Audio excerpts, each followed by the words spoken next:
Some months, like I would be depressed. I was like, what is going on? Like we were doing so well the past 2 months. Why is it not good? And we did a huge like data dump. Like we just went in and we started seeing where we were doing well, where we weren't doing well, where were people dropping off, why were people dropping off? And we tried to start fixing show by show, show by show, show by show, Welcome to Conversations with Lulu. My guest is Basel Anabtawi, the co-founder of Rising Giants Network, a UAE-born company that launched in July of 2020 and has since produced 30 English and Arabic podcasts.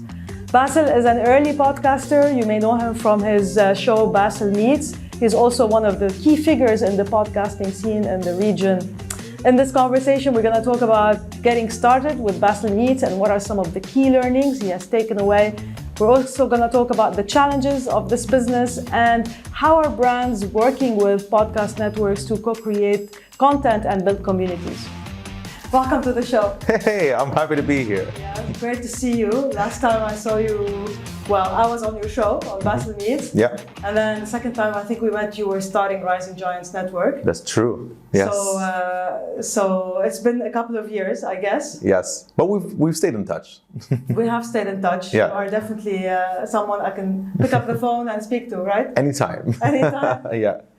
Yeah. Basel, tell us a little bit about Basel Meets. Like, what got you to start it? Yeah. So Basel Meets it started off as a passion project. I've always wanted to start my own thing, and I've failed miserably so many times, and it's my fault, to be honest. I've always wanted to do something and I wouldn't commit to it, and I'd do something and didn't commit to it.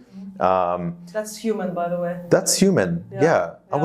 I am still very human, about many of these things, but definitely, I've always wanted to just get out of my comfort zone, and I wanted to do something. And, I tried my hand at e-commerce, I tried my hand at content, I tried my hand at so many different things. And every time I would start, I get bored and, But you had a full-time job, let's make it clear. Yeah, of course. I had a full-time job. Is in addition to what you were doing on a day. Exactly. Yeah. I would come back home. I still remember this. I come back home. My wife, Dana, bless her, she was always like a, overachiever. She was an instructor at Flywheel. She had a full-time job. She was doing her master's. And that always inspired me to get off my ass and do something, So every night I would come back home, my wife would sleep early because she had a class at 7 a.m.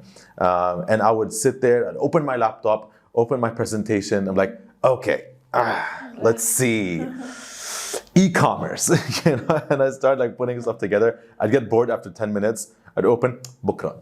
I'd open Netflix and I'd do my thing, But then in 2017, I started when I was running, I started getting bored listening to music. So I thought I want to check out this podcast app that I have, and I'd look into it and I'd start discovering Joe Rogan and how I built this and all these different shows. And I started listening to that, and as I run, my runs have become so much more entertaining, and I started looking forward to running. Before I was I was dreading it, أطلع هلا بالشو بأركض, because I used to hate it. So anyway, I started getting to that, and as I got into this, I started getting more passionate about the format of podcasts, and so I decided, I'm like, this is it. This is what I'm going to be doing. I'm going to be doing podcasts. Mm-hmm. This is my new idea right now. I went to Dana, explained to her what a podcast is. She's like, sure, okay, you should definitely do that then. Mm-hmm. In parallel, I wanted to start my master's. I applied. I had to do a whole thing. I got accepted. But then I was like, no, I'm not going to do that. That seems like it's a lot of work. So I'm not going to do that. So I decided to go buy a microphone, and I went to Muragabat. It's a very dodgy area. Not dodgy, actually. It's just a very old school area in Dubai. I love it. I love these old school areas. Went there, Melody House, shout out to Melody House. And I looked at the microphone, and I had a big dialogue with myself. Should I or shouldn't I do this? Because I knew that every time I started something, I just backed out. Mm-hmm. And this time I have to put money behind it. And it's only 700 dirhams, but still there was now money behind this idea. And but sure enough, I did it. I bought the microphone, and I organized with my buddy Joe Akawi to shout out to Joe Akawi to be part of my first episode. Mm-hmm. But then I remember that the night before, I was out having dinner, me, Dana, and a couple of friends, and I was hoping to God that Joe would cancel, you know? Sick or something, yeah. Yeah, I was exactly, just calling sick. And he messaged me at night. Yeah. I was like, oh yes, Joe's canceling. And I open it, and he's like, hey, we're on tomorrow. What time? It's like, damn it, now I can't back out, you know? And so we did the first episode, and the rest was history, you know? And started Basel. Basel. Is daunting, by the way. Yeah. I remember I recorded my first episode at your studios, actually, where you recorded. No way. Oh, I didn't know that. Yeah. BKP. Yes, of course. I recorded one episode there. It was my first one. With Bashar? Bashar was there, yes, your co-founder. Ah, yeah. And my guest was Nadim Samara at the time. Oh, yeah, I remember that. Of course, yes, yes. I remember it was so daunting. You know, that first time, like I prepared so much, and you're thinking about everything that could go wrong. I didn't prepare anything, to be honest. Like, because I thought if I over-prepared, then I'm gonna over-exert my mind, and then my mind's gonna want to remember things, and you know. So I was like, let's just go have a conversation with Joe. You know, what's the worst that could happen? You don't release it. Khalas, you don't release it. But I had such a good time doing it. You know, in the beginning I was so nervous. You know, but then me and Joe have a lot of like very common interests. So it was easy to do it. You know. Yeah. And I found it easier to have conversations with people I don't know. You know, because there's no expectations of how I should be, you know? So you don't know me, I don't know you, and we should we just have a conversation, you know? In fact, the first time I had you on, we didn't know each other, right? Like we just spoke, and it was so easy for me to have a conversation with people that I don't know, you know? Because when you know someone for so long, khalas, they already know who Basel is, you know? So on the podcast, I have to be a certain person, you know? And I try to be as much myself as possible. When you're somebody for 10 years, it's kind of weird, you know? Like it felt weird, you know? Now I have to be Basel of the podcast. It's strange, you know? Well, for me, it's funny you say that, because for me, it was for me a lot easier to start with people I know. Oh, interesting. Because I didn't have to research them as much, or I didn't really because when you know somebody, I feel like you also know their character, their quirks. You know, I think there's more chemistry, etc. So for me, it was the other way around. Actually, I started maybe the first 10, 15, even maybe 20 guests were people I know, and I know well, and then I started like bringing in other guests. I think you know what it is. I think it's a personality thing. I'm a very curious person, you know. So when you tell me something, that kind of opens 10 doors in my head to kind of follow into this. So which rabbit hole do I want to take with Lulu? You know, this one seems interesting. And I remember you and I had a lot of conversations about, you know, being a mom, not me being a mom, being parents, I mean, and how you managed that and that kind of thing. Because I found that so fascinating.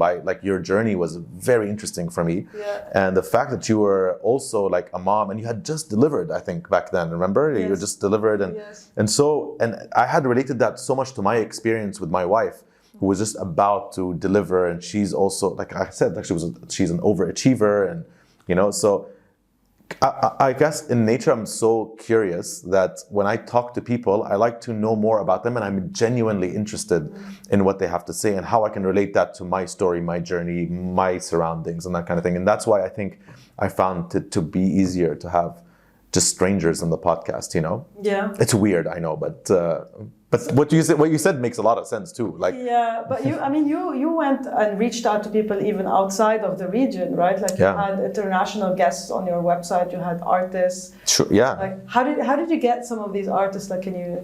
Yeah, I mean, look, you know, Basel Meets was a very interesting.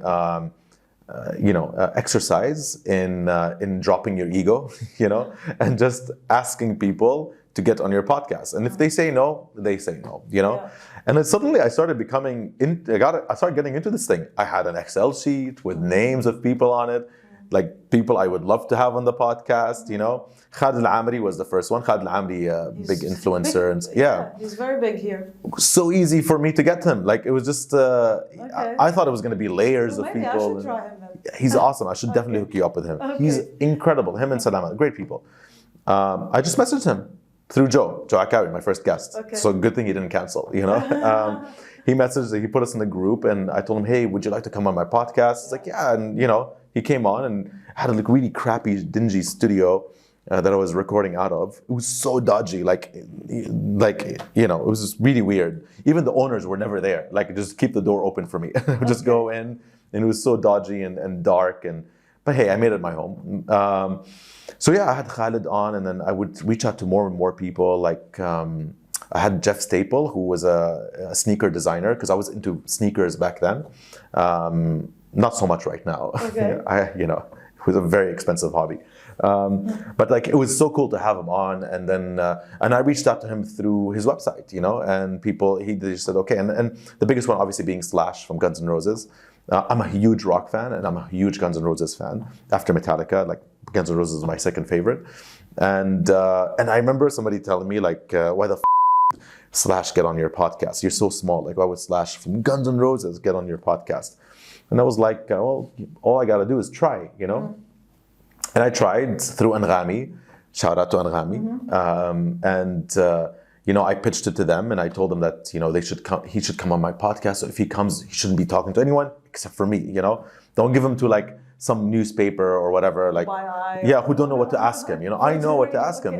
Yeah. It's funny though, because like I got a call from his manager when obviously it went through, and I got a call from his manager, and they briefed me on what I can and cannot ask Slash, and they told me you cannot ask him about Guns N' Roses.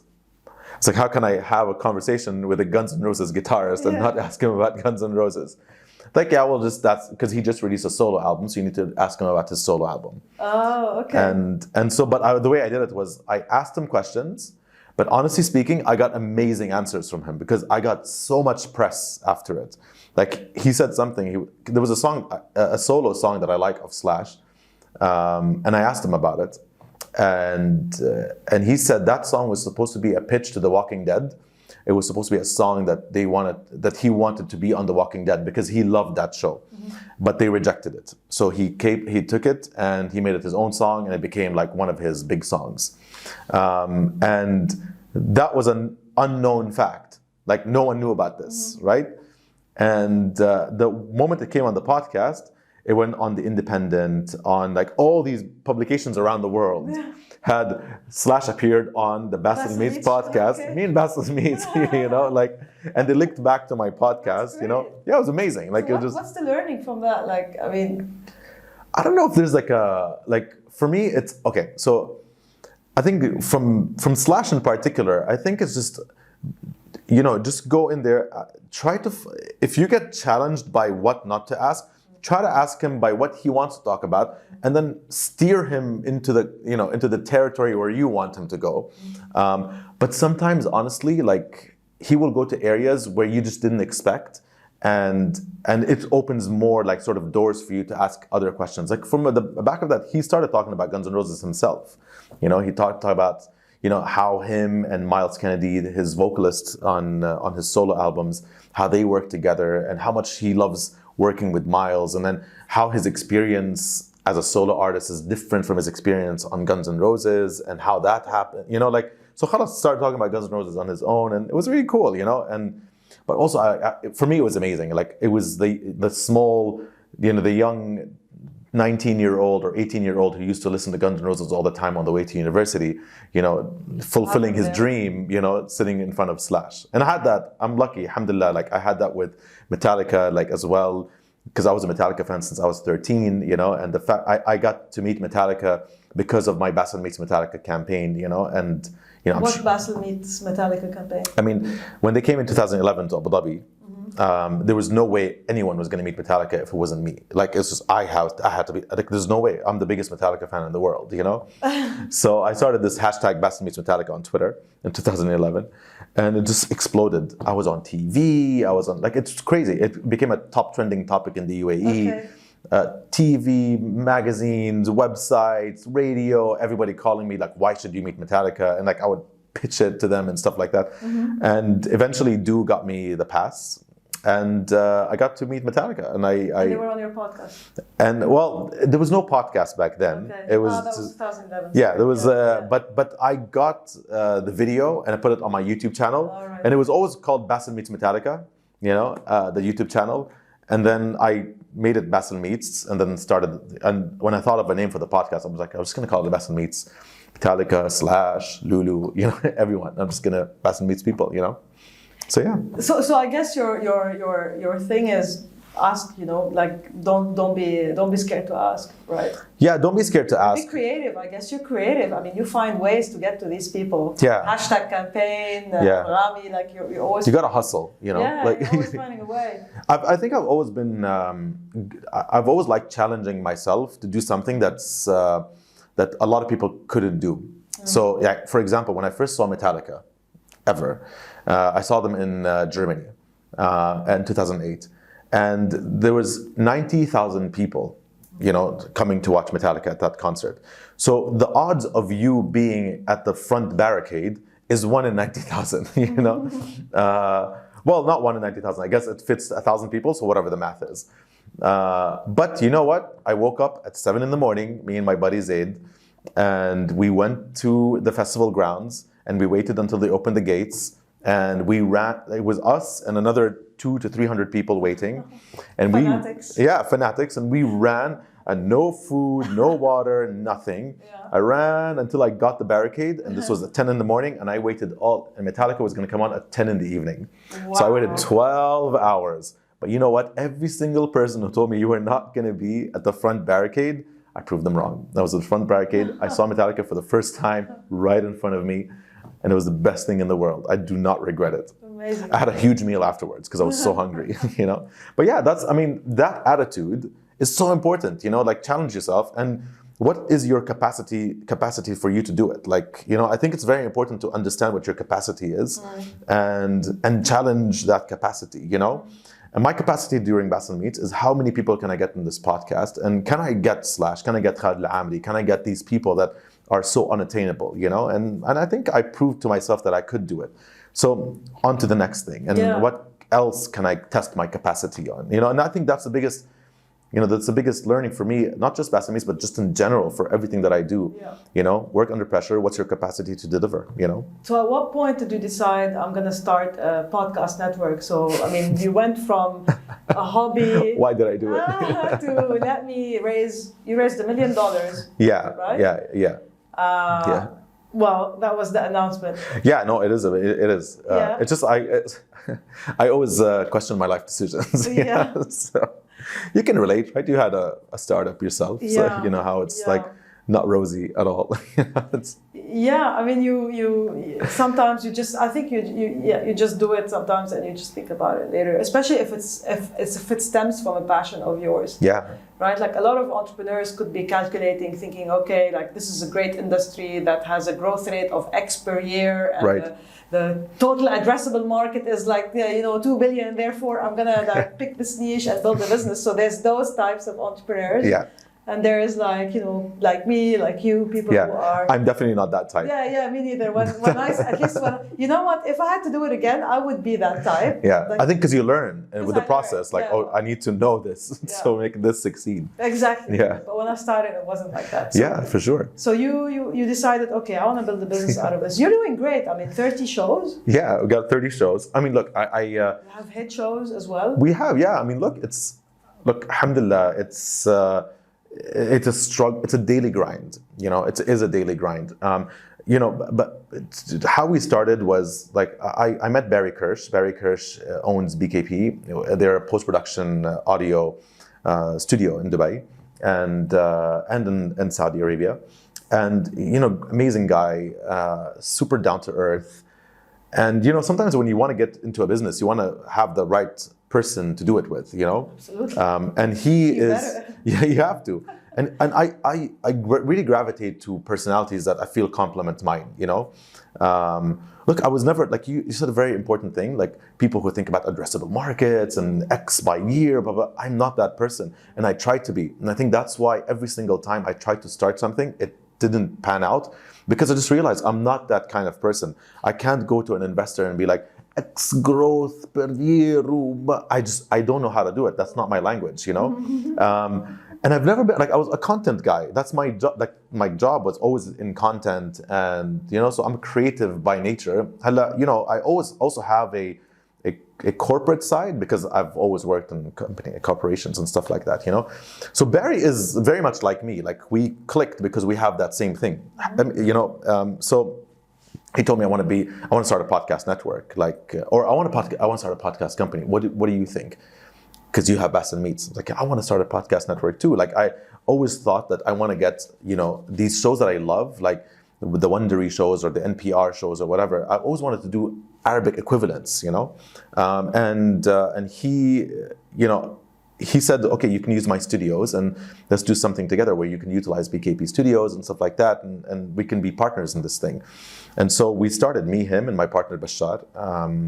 Shout out Bashar Najjar. Yeah. Also Bashar, I got to meet him for the first time through Barry. And Bashar is amazing as well, like in terms of his personality, super chilled. I'm a super extrovert, and Bashar is very much of an introvert. But Bashar is the technical expert. He's a tech guy, yeah. He's the engineer. But he's my right hand guy though. Like he's I couldn't ask for a better partner.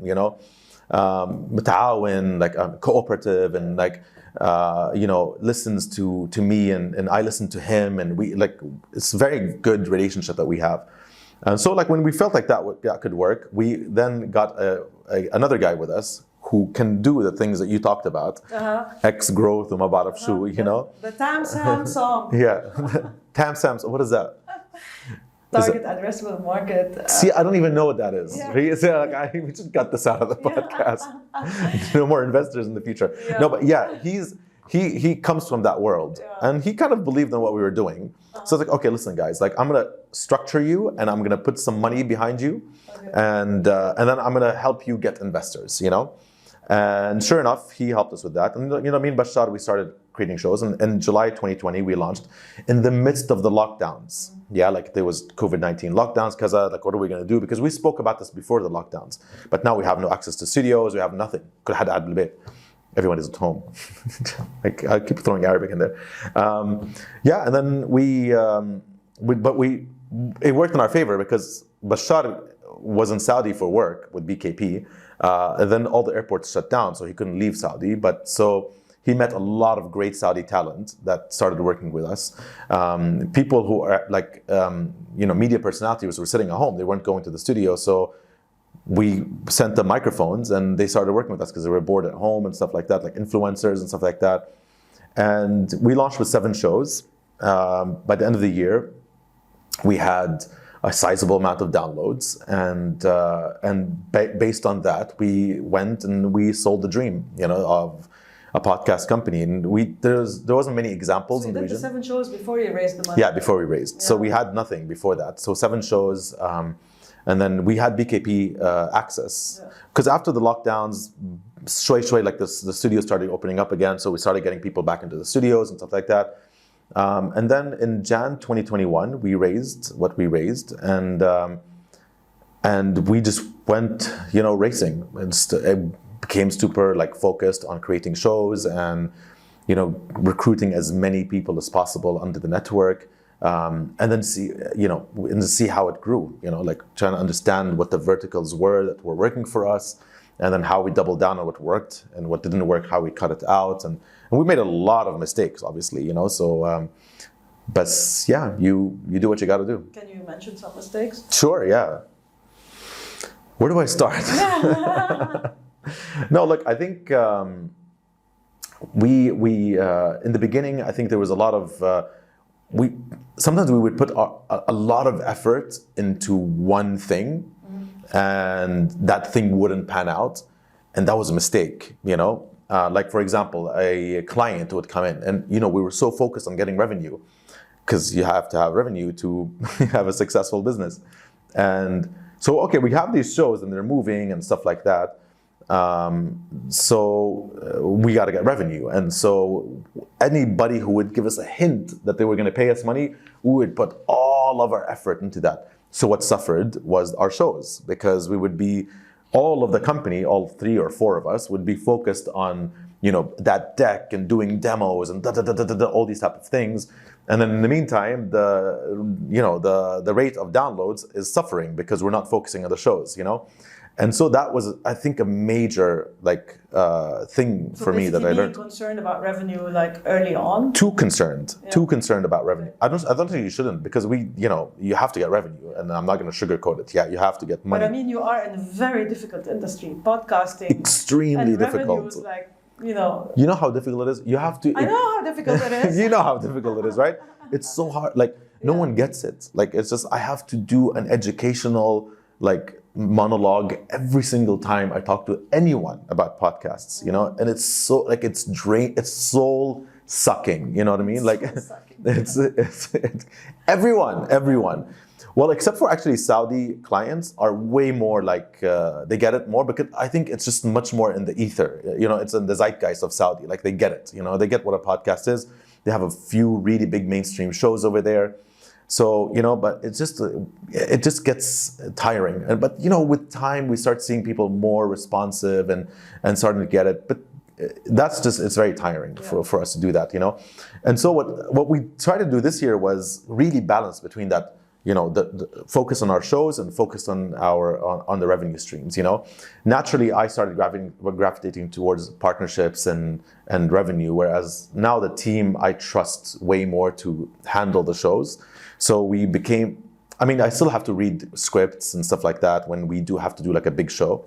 But in general, we have great producers. We have, you know, Bashar, who's handling that pipeline of content that we're pushing out. And month on month, it's been great. I mean, we're growing every month since January. January 2021. 2020, I mean, the learnings of 2020. I mean, yes, 2021 we were growing, but we suffered. I'm not going to say every month was a growth. Okay. No, absolutely not.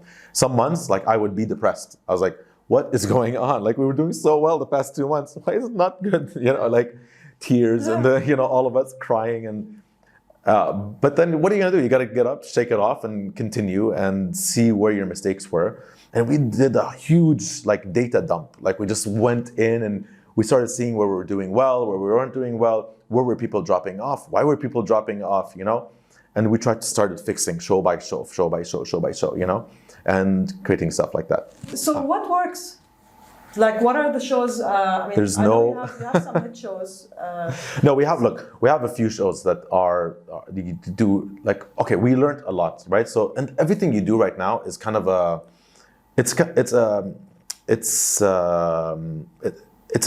everything in content, I think, it comes from data, but there's a part after you go with your gut feel and your data and stuff like that, and you just have to test it with the people. So we started doing piloting phases, you know, where when we do a show, we don't commit to like 20 episodes or what, you know, we just say, like, we're gonna do one pilot episode plus 4 other episodes. So a pilot, like, mini season. Why 5 episodes? Because we wanted to understand, because you can't really learn much from one episode, right? You have to have 5 at least to see if there's a pattern across 5 episodes. Like Basil today, who's telling you this, could not know any of this back in Jan 2021. I didn't even know what an IP was. I didn't even know I didn't know anything. This is all with experience. We had to teach ourselves to think this way. How to work with creators. What's IP? How much can we own from the IP? How much can they own? Who should we give IP out from? Who do we license to? Who do we not license to? You know, all this stuff we learned on the job over the past year. You know, like, there's no rule book or playbook for podcasts. So we had to learn from video. We had to learn from Kaza. Like, what do they do? How do we apply that to podcasts? You know, piloting phase really worked out for us. Like for قرارات غيرت التاريخ, one of our shows, decisions that changed history, we just put out 5, and we saw, like, we worked really hard on the 5, but then we saw completion rate amazing, and then that actually went behind Apple subs, which is the paid proposition of Apple Podcasts, and we started seeing some people actually paid for this. You know, let's do more of this type of content, because the more we get subscribers, the better it is. Like, let's scale through, but that's another, obviously, thing that it's another science that we need to get into. But so we did Al-Rasul, and we did, based on that data, that's that understanding of that people liked that type of content. Which is like historical. Yeah, like narrative, factual. Yeah, but we did it in a very, not a conversation, but and that's just one of our verticals, right? There's other verticals that we work on. But this one was interesting because people paid for it. There was tweets about it from people that we don't know. You know, like in Saudi, people saying, recommend me some podcasts. And قرارات غيرت التاريخ, التكريتي, الرسول, like, it kept coming up in recommendations from people in Saudi that we didn't know. It's like, okay, we're onto something here. This is good. You know, there's a small sample size that's reacting with this podcast, and let's do more of this, you know? So that's on the asli proposition, what we call asli, which is our narrative, voice acted, scripted. We never do something that's like, 1995 TV. وفي مثل هذا اليوم كان, like, we don't do that, It has to be like a very, like a relatable host that you can, like, kind of like Business Wars. Business Wars, like at face value, sounds boring, but when you get into it, it's one of the best podcasts in the world. The narration is amazing, the voice acting is awesome, the research is great. It's just like concise, like exactly what you want out of a podcast. It's amazing. Wondery, my favorite podcast company. Please buy us. I don't know. Anyway, Wondery's been bought by Amazon. Yeah. So by Amazon. By Amazon. Yeah. Okay. Only for $300 million. Not much. But yes, you're right. It is a very difficult industry. Very difficult because it's so new. It's like, think about YouTube in 2009 or 2008. I think that's where podcast is today. It will blow up, but it needs a couple of more years before it gets there. A couple of years or more, or? I think a couple of years, because right now, you go to STEP conference and whatever, there's podcasts, panels and stuff like that. So people are talking about it. Yes. We have brands who ask us about podcasts. We're doing white Let's talk about brands a little bit, by the way. I'm curious about that. I mean, are brands working with you, approaching you? Do they know how to work with you? Yeah. And kind of like, do you help them build community? Like, what's the end goal? Is it for them to drive a certain message, or? Yeah. Look, I think it's two things. I think that they come to us for two things. One is producing a new show. And two is accessing an audience. So obviously with our asli proposition, you can't really advertise on that because you mean this is original content that original you scripted produce? Yeah. Yes. Well, we produce everything we do, but asli is just the narrative scripted IP that we come up with. Yeah. Like Al-Rasul, like قرار غاية التاريخ, التكريتي, انفجار بيروت. These are all things that we did. And then you have our creators that we work with, like Maya Hajej, Mason Muhammad, Abdullah Naimi. All these guys are people who are passionate about starting a podcast. So they come to us and we talk about starting a show together, and we started that show. So we work on revenue share basis, but we create the show for them that suits them, and we build their personality, we build them on the podcast and that kind of thing. So that's the creator element. And under the creators, there's different verticals that we look at. So we look at gaming, we look at women. So for example, a big partnership that we're doing, inshallah, that we will launch next month is with the Saudi Esports Federation. And we're launching an esports podcast called Al Marhala. And that's going to be amazing because it's got Saudi host who's like very credible in the space. We have amazing guests from the Saudi esports leagues and stuff like that. But that's an example of a partnership that we are doing with an authority in Saudi Arabia that is going to have a lot of impact, I think.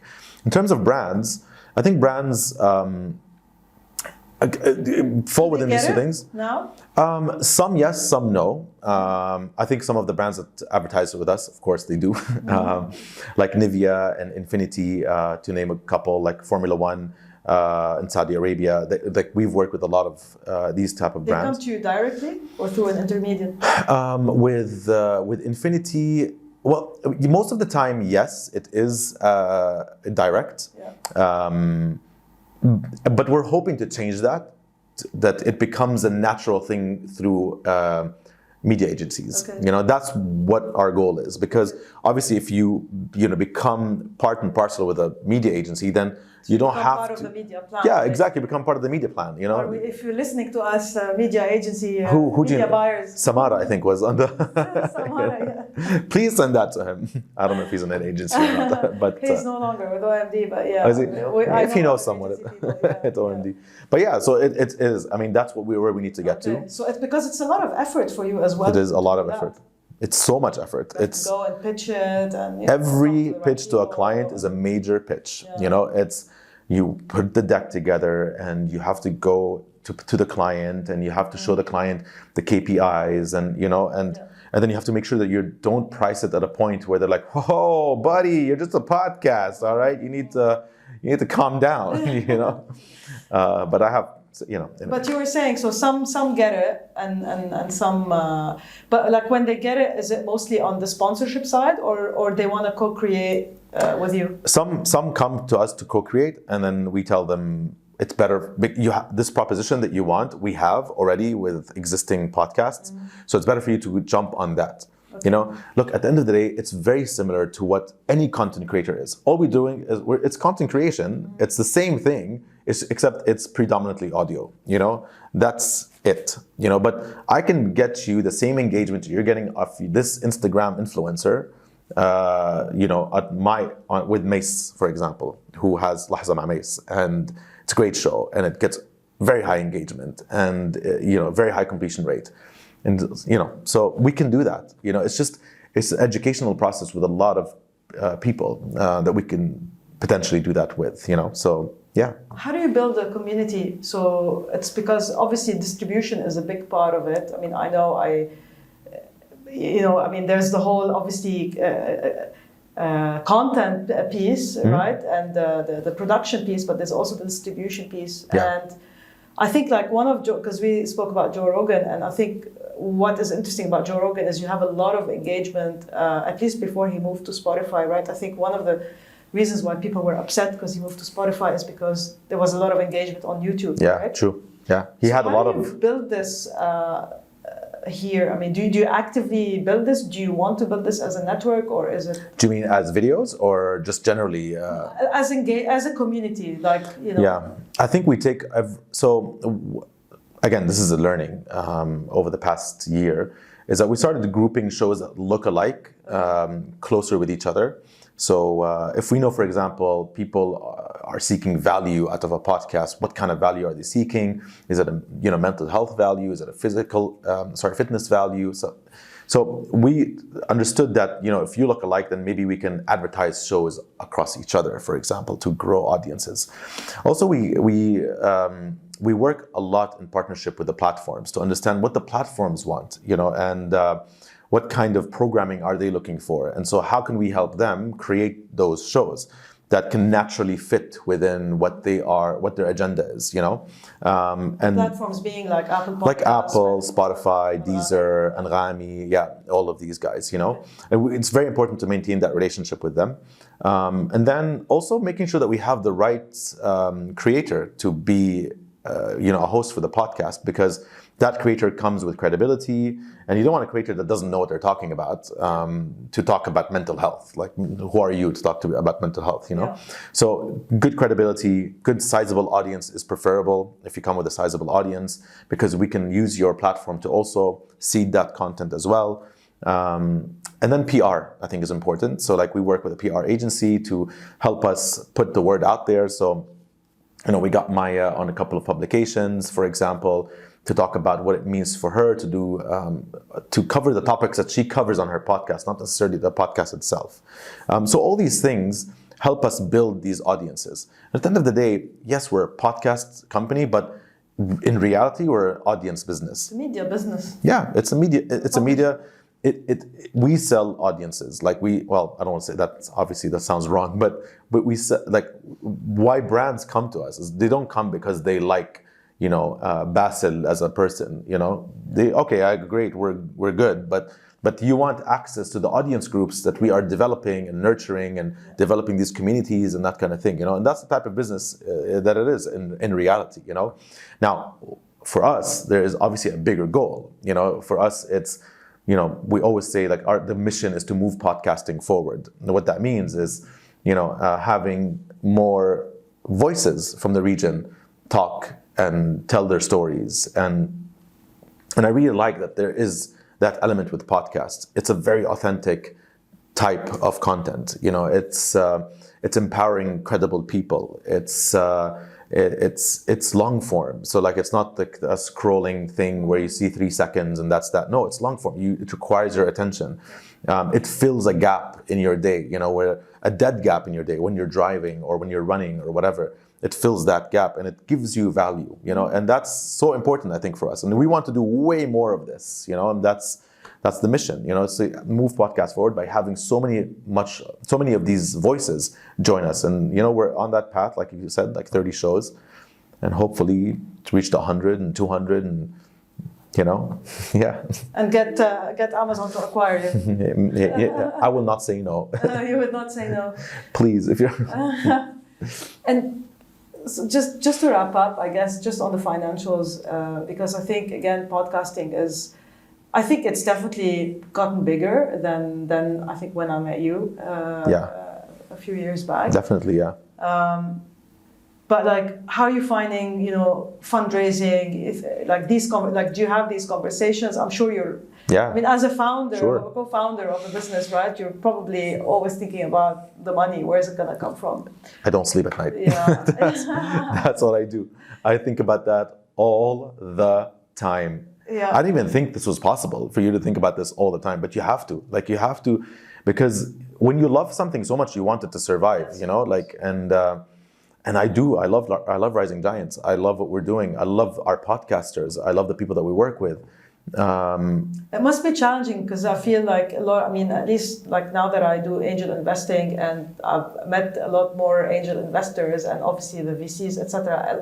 Everyone's interested in the tech kind of business, right? Yeah. So I think companies that aren't necessarily tech find it really difficult. I had Sarah Shama on my podcast a couple of weeks ago, and she has a business where she manufactures like mealtime products for kids, and it's a non-tech business, and it was a real challenge like for her to raise funds. So Yeah. I can imagine, It's tough. what you need to go through. Yeah. Look, I mean, at this stage, we're focused so much on revenue generation.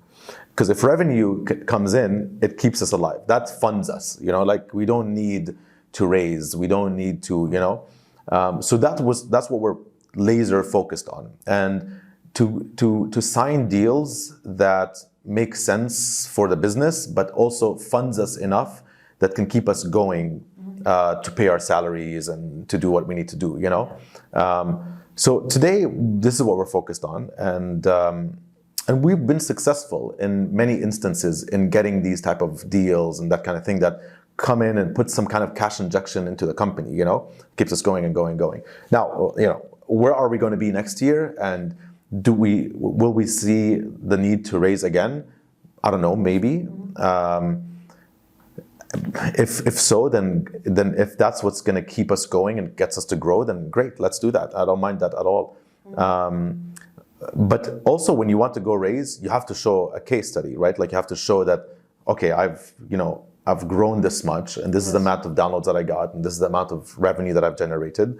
So this is worth it for you to invest in, Yeah. Or if I don't show revenue and I don't, like, it's all like cyclical. Like, you have to, like, there's no getting away from it. You have to do it, And it gets you to become more aggressive as a person, I think. And I've never sold a thing in my life before Rising Giants, like, never. Honestly, like, I was always in content. I promise. The only thing I sold was when I was a kid. I had trading cards, like, NBA trading cards. Okay. And I knew Michael Jordan was very much like in demand. So I opened the case, I put Michael Jordan in the front, I wrapped it up again as if it was new, and I told kids, like, my dad got this from Dubai, because I was in Amman back then, and I sold it for 2 JDs, and I made 2 JDs as a kid. It's good money for a 12-year-old, but since then I haven't sold anything. And so, but you have to, like I was saying earlier, test your capacity as a person and what you can do, and you have to really push yourself.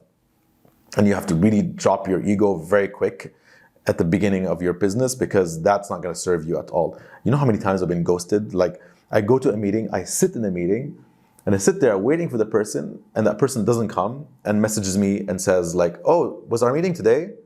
Oh. "Yeah, our meeting was today." "Oh, I forgot. Can we do it tomorrow?" So your ego should say, "No, that. Like, you should have come to my meeting today." Yeah. But you know what I said? Of course. Yeah. Of course we can do it tomorrow. Of course. And you go and you have to do what you got to do, Of course. As an entrepreneur, you have to. Yeah. You really have to. And that's where your capacity comes in, Like, you have to drop your ego. You have to test your capacity, how much you can be doing, and just keep knocking any door you think you need to be knocking. And one of them will be a winning door. Yeah. Absolutely. And some people say yes, and then they pull out, like just the eve of. They say, like... that happens a lot. Yeah, and it kills me, like... that happens happens a lot. Yeah. You know, a lot when I'm doing things, sometimes like my husband will ask me like, why aren't you excited about it? Like, it's in the bag. I said, no, it's not in the bag until it's signed. The money is in the bank, you know, That's and true. then it's in the bag. I've had people pull off as well. Yeah. It's so annoying. All the time. It's so happens annoying. all the time.